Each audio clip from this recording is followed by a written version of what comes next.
Bonjour les amis. J'aimerais revenir sur deux événements qui se sont déroulés cette semaine et qui ont marqué beaucoup de personnes en France.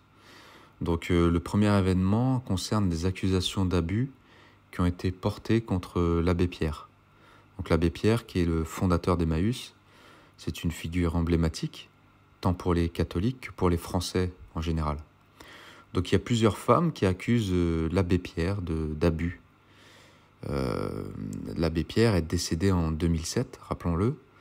Et donc, je suis consterné, moi, de voir à quel point on peut s'acharner sur les morts, surtout que on ne parle même pas de la présomption d'innocence, et on voit bien que le traitement médiatique est clairement accusatoire.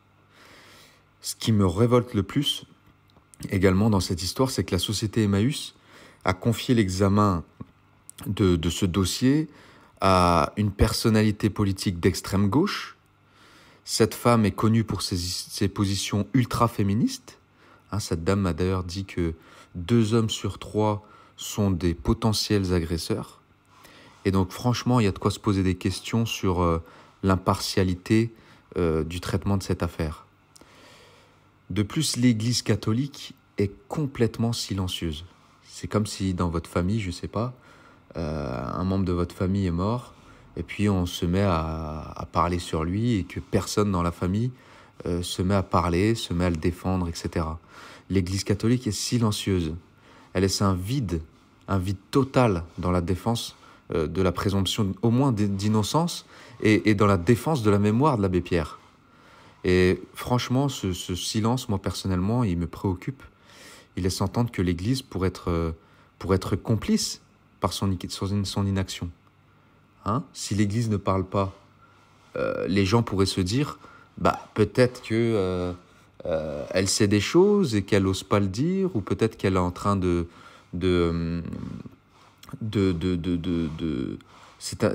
d'avoir un silence complice. Donc voilà, il faut vraiment que les chrétiens sortent de leur taverne et se mettent à dénoncer ce qui doit être dénoncé. Il y a un deuxième événement qui est très grave, qui a eu lieu également, c'est la profanation d'une église dans le 14e arrondissement de Paris. Il faut savoir, mes chers amis, que 2 églises ou cathédrales sont saccagées chaque jour en France. Et ces actes n'ont aucune attention médiatique. Aucune. Et dans cette église, dans le 14e, la tête de la statue de la Vierge Marie a été coupée. Moi, je vois ça vraiment comme un acte hautement symbolique et révélateur d'une volonté de nuire au symbole chrétien. Quand on sait surtout dans l'Apocalypse que la Sainte Vierge coupera la tête du démon. Eh bien là, non, c'est les puissances du mal qui coupent symboliquement la tête de la Vierge Marie dans nos églises.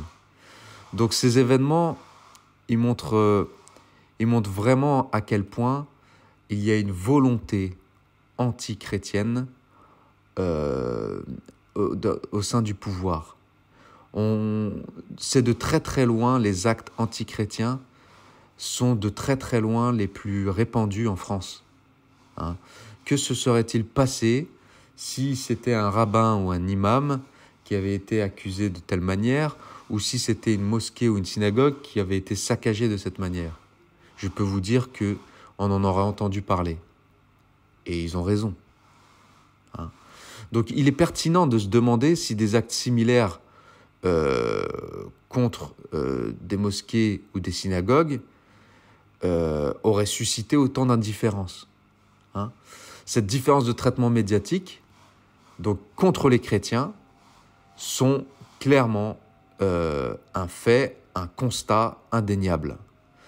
Donc ces événements montrent une attaque systématique contre les symboles et contre les figures de l'Église catholique. Ça fait 200 ans que ça dure. Et en tant que chrétien, il est crucial de ne pas rester passif face à ces agressions. La défense de la vérité, de la morale et de la foi est essentielle pour maintenir la crédibilité et l'intégrité de l'Église. Où est l'Église aujourd'hui ? Où est l'Église ? L'Église doit reprendre sa fierté et son rôle de défenseur de la foi et des valeurs chrétiennes. Les croyants également doivent sortir de leur zone de confort, prendre position pour protéger les symboles et les figures de leur foi. Et donc, en fin de compte, moi je suis certain que le combat en France n'est pas politique, il n'est pas social, n'est pas économique. Il va être vraiment pour les Français de reprendre conscience de là où ils vivent, de définir l'ennemi, le vrai, hein, le vrai ennemi. Ce n'est pas celui que vous voyez là, celui qui se rend visible. Là, on vous parle d'immigration, on parle d'islamisation, on vous parle de décadence, certes, mais pourquoi? Qui sont les infiltrés? Quel est l'ennemi qui permet tout cela dans ce pays? Et donc la solution viendra vers un retour à la conscience, un retour aux valeurs, et c'est la défense de ces valeurs et l'application de ces valeurs qui détermineront l'avenir de l'Église et de ses fidèles. Voilà. Donc que ceux qui ont des oreilles entendent. À bientôt mes chers amis.